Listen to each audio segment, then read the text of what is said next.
आइए दोस्तों, स्वागत है आप सभी का इस यूट्यूब चैनल पे। और जो भी विद्यार्थी 16 फरवरी के सामाजिक विज्ञान के पेपर देने वाले हैं तो बिल्कुल इस वीडियो को कंप्लीट देख लीजिए, क्योंकि यह वायरल पेपर है और इसमें से 1 से 40 सोशल प्रश्न बताया जा रहा है, जो निश्चित रूप से आपको बोर्ड परीक्षा में जाकर हूबहू लिख कर चले आना है। क्योंकि जिस प्रकार आप मैथ का और साइंस के एग्जाम दिए हैं, ठीक उसी प्रकार से आपका एग्जाम अच्छा जाए, इसलिए हम इस वीडियो को लाए हैं आप लोगों के सामने। तो देख लीजिए, सबसे पहला प्रश्न दिया हुआ है कि बिहार में अति जल दोहन से किस तत्व का संकेंद्रण बढ़ा है। तो याद करके रखिएगा कि अति जल से जो है ना, अति जल से दोहन से संकेंद्रण बढ़ा है वह आर्सेनिक का बढ़ा है। किसका बढ़ा है?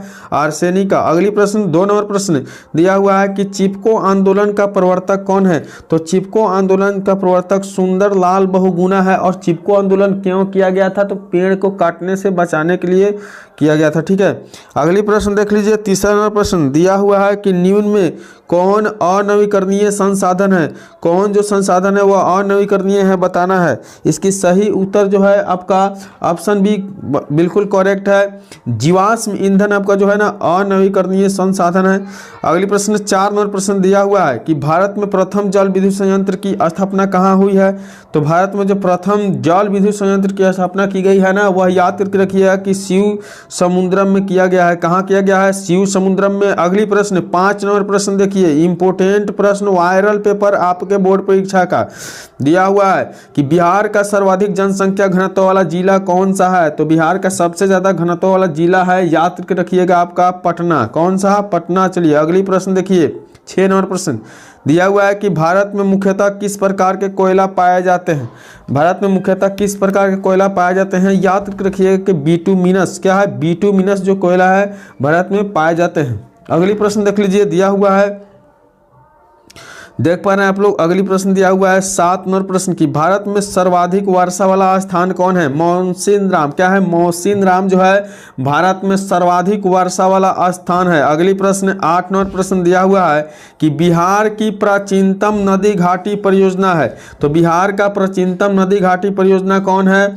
आपका ऑप्शन डी बिल्कुल करेक्ट है, दामोदर परियोजना। कौन परियोजना? दामोदर परियोजना। अगली प्रश्न 9 नंबर प्रश्न दिया हुआ है कि निम्न में से कौन राष्ट्रीय दल नहीं है। निम्न में से कौन राष्ट्रीय दल नहीं है? इसकी सही उत्तर है, याद करके रखिएगा, ऑप्शन बी लोक जनशक्ति पार्टी जो है आपका राष्ट्रीय दल नहीं है। अगली प्रश्न 10 नंबर प्रश्न की ओर बढ़ते हैं। दिया हुआ है कि बोलिविया में जनसंघर्ष का मुख्य कारण क्या है। बोलिविया में जनसंघर्ष का मुख्य कारण क्या है, याद करके रख लीजिए, जल का निजीकरण। क्या है? जल का निजीकरण। 11 नंबर प्रश्न देखेंगे, बिल्कुल वायरल पेपर है, शुरू से अंत तक देख कर जाइए। जो भी विद्यार्थी एग्जाम देने वाले हैं 16 फरवरी को। तो दिया हुआ है कि बोलिविया किस महादेश का हिस्सा है। बोलिविया जो है किस महादेश का हिस्सा है, याद रखिएगा कि दक्षिण अमेरिका का। किसका? दक्षिण अमेरिका का। अगली प्रश्न 12 नंबर प्रश्न दिया हुआ है कि निम्न में से किसे प्राथमिक क्षेत्र कहा जाता है। किसे प्राथमिक क्षेत्र कहा जाता है, याद कर लीजिए कि सेवा क्षेत्र नहीं बल्कि कृषि क्षेत्र को प्राथमिक क्षेत्र कहा जाता है। किस क्षेत्र को? कृषि क्षेत्र के। अगली प्रश्न 13 नंबर प्रश्न दिया हुआ है कि स्वीडन की मुद्रा क्या है। स्वीडन की मुद्रा क्या है, याद करके रखिएगा। स्वीडन का जो मुद्रा है ना, याद करके रखिएगा कि इसकी सही उत्तर जो हो जाएगा ऑप्शन डी, अर्थात क्रोना। क्या है? क्रोना है। अगली प्रश्न 14 नंबर प्रश्न दिया हुआ है कि गरीबी के कुचक्र की धारण किसने दी है। गरीबी के कुचक्र की धारण किसने दी है, बिल्कुल हूबहू पेपर में आएगा। ठीक है, पूरा देख कर जाइए। क्या है? रैगनर नर्क्स ने। कौन दिया था? रैगनर नर्क्स ने। अगली प्रश्न 15 नंबर प्रश्न आपके सामने आ गया है। दिया हुआ है कि कृषि तथा ग्रामीण विकास के लिए पुनर्वित्त करने वाला शीर्ष स्थान कौन है। तो पुनर्वित्त करने वाला शीर्ष स्थान कौन है, याद करके रखिएगा। तो भूमि विकास बैंक। कौन बैंक? भूमि विकास बैंक। 16 नंबर प्रश्न देखिए, दिया हुआ है कि भारतीय रिजर्व बैंक की स्थापना हुई थी। भारतीय रिजर्व बैंक की स्थापना कब हुई थी, याद करके रखिएगा कि 1935 में। कब हुआ था? 1935 में। अगली प्रश्न 17 नंबर प्रश्न आपके सामने दिया गया है कि सहकारिता साख समिति कानून कब पारित हुआ। सहकारिता जो है ना, साख समिति कानून कब पारित हुआ है, याद रखिएगा, ऑप्शन बी बिल्कुल करेक्ट, 1904 में। कब पारित किया गया था? 1904 में। 18 नंबर प्रश्न दिया हुआ है कि भारत की वित्तीय राजधानी किस नगर को कहा जाता है। भारत का जो है वित्तीय राजधानी किस नगर को कहा जाता है। इसकी सही जो उत्तर है ऑप्शन डी मुंबई को। किसे कहा जाता है? मुंबई को कहा जाता है। अगली प्रश्न 19वां प्रश्न आपके सामने दिखाई दे रहा है कि भारत के सकल घरेलू उत्पाद में किस क्षेत्र का सर्वाधिक योगदान है? तो भारत के सकल घरेलू उत्पाद में जो सर्वाधिक योगदान है, याद करके रखिएगा, कृषि क्षेत्र का। किस क्षेत्र का? कृषि क्षेत्र का। अगली प्रश्न देख लीजिए, 20 नंबर प्रश्न दिया हुआ है कि स्वर्ण आभूषणों की शुद्धता सुनिश्चित करने के लिए किस मान्यता प्राप्त चिन्ह का होना आवश्यक है? ऑप्शन सी, हॉलमार्क का होना चाहिए। क्या होना चाहिए? हॉलमार्क का। अगली प्रश्न 21 नंबर प्रश्न, इंपोर्टेंट वायरल प्रश्न आपकी बोर्ड परीक्षा का दिया हुआ है कि 21 नंबर में कि उपभोक्ता संरक्षण अधिनियम लागू हुआ था। तो उपभोक्ता संरक्षण अधिनियम लागू हुआ था 1986 ईस्वी में। कब लागू हुआ था? 1986 में। अगली प्रश्न 22 नंबर प्रश्न दिया हुआ है कि बिहार का शोक किस नदी को कहा जाता है? बिहार का जो शोक है ना, किस नदी को कहा जाता है? याद रखिए कि कोसी नदी को कहा जाता है। किस नदी को? कोसी नदी को। अगली प्रश्न 23 नंबर प्रश्न दिया हुआ है कि महासागर की तली पर होने वाले कंपन का संबंध होता है। तो महासागर के तली पर होने वाले कंपन का संबंध क्या होता है? तो सुनामी से संबंध होता है। किससे? सुनामी से। अगली प्रश्न दिया हुआ है 24 नंबर प्रश्न की संसाधनों की खोज एवं प्रबंधन के लिए किस उपग्रह का प्रयोग किया जाता है? तो संसाधन के खोज का प्रबंधन के लिए आपको बता दें तो सुदूर संवेदी उपग्रह को खोज की जाती है। 25 नंबर प्रश्न दिया हुआ है कि बॉक्साइट का सबसे बड़ा उत्पादक राज्य है। बॉक्साइट का सबसे बड़ा उत्पादक राज्य कौन है? याद रख लीजिएगा।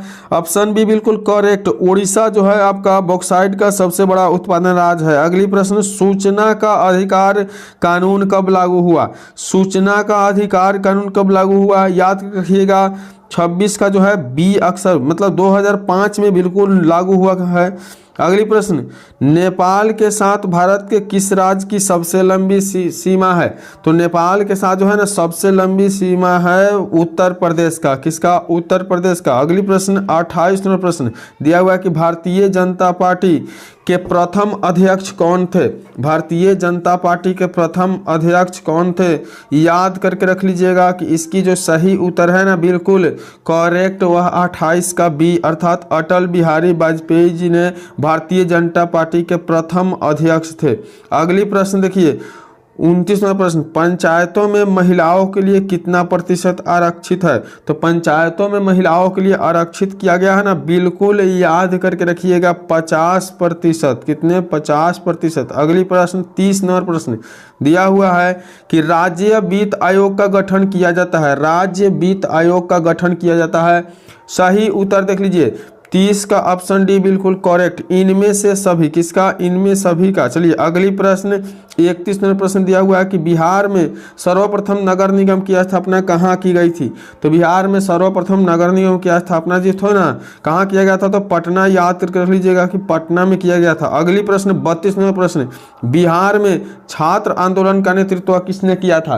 तो बिहार में छात्र आंदोलन का नेतृत्व जो है ना ऑप्शन ए अर्थात जयप्रकाश नारायण ने। किसने किया था? जयप्रकाश नारायण ने। अगली प्रश्न 33 नंबर प्रश्न दिया हुआ है, सविनय अवज्ञा आंदोलन के समय भारत के वायसराय में कौन थे? भारत के वायसराय कौन थे? याद रखिएगा 33 का सबसे इंपॉर्टेंट जो उत्तर है आपका लॉर्ड इरविन ने। कौन किया था? लॉर्ड इरविन ने। अगली प्रश्न देख लेते हैं दिया हुआ है 34वां प्रश्न, जेनेवा का संधि हुई। जेनेवा संधि कब हुई थी? जेनेवा की संधि कब की गई थी? ऑप्शन ए बिल्कुल करेक्ट है 1954 ईस्वी में। कब किया गया था? 1954 ईस्वी में। अगला प्रश्न, चौरी चौरा कांड हुआ था। चौरी चौरा कांड कहाँ हुआ था? ऑप्शन बी बिल्कुल करेक्ट है 1922 ईस्वी में। कब हुआ था? 1922 ईस्वी में। अगली प्रश्न 36वां प्रश्न दिया हुआ है कि विश्व का पहला समाजवादी देश था। विश्व का पहला समाजवादी देश कौन था? याद रखिए किसकी? उत्तर सी रूस था। कौन था? रूस था। अगली प्रश्न 37वां प्रश्न दिया हुआ है कि हिंद चीन पहुंचने वाले प्रथम व्यापारी थे। हिंद चीन पहुंचने वाले प्रथम व्यापारी कौन थे? याद रखिए कि पुर्तगाली थे। कौन थे? पुर्तगाली। अगली प्रश्न 38वां प्रश्न दिया हुआ है कि वियतनाम का एकीकरण हुआ। वियतनाम का एकीकरण कब हुआ था? ऑप्शन डी बिल्कुल करेक्ट है 1975 ईस्वी में। कब हुआ था? 1975 ईस्वी में 39। काउंट काबूर को विक्टर इमैनुअल ने किस पद पर नियुक्त किया था? तो काउंट काबूर को विक्टर इमैनुअल ने ऑप्शन डी अर्थात प्रधानमंत्री के पद पर नियुक्त किया था। अगली प्रश्न 40वां प्रश्न देख पा रहे हैं, किन्हें सीमांत गांधी के नाम से जाना जाता है? तो सीमांत गांधी के नाम से जाना जाता है, ऑप्शन बी बिल्कुल करेक्ट है, खान अब्दुल गफ्फर खान को। कैसे? खान अब्दुल गफ्फर खान को। चलिए इस वीडियो में कंप्लीट 1 से 40 प्रश्न किए हैं, इसके बाद दूसरी वीडियो लेकर आ रहे हैं, तब तक के लिए बाय।